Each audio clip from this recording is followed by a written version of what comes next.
கட்சி மற்றும் சங்கத்தின் புதிய தலைமுறையினர் தனது தலைமையின் கீழ்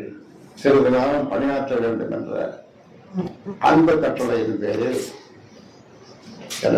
அதாவது புதிய தலைமுறையினர் எனது தலைமையின் கீழ் சிறிது காலம் பணியாற்ற வேண்டும் என்ற அன்பு கட்டளையின் பேரில் அதனை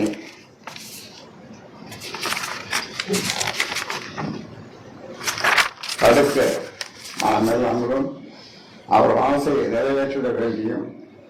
2026 எதிர்வரும் சட்டமன்ற தேர்தலை கருத்தில் கொண்டும் பல்வேறு செயல் திட்டங்களை வகுத்துள்ளேன். அதனை செயல்படுத்த வேண்டி கட்சி அமைப்பில் சில மாற்றங்களை செய்ய வேண்டும் என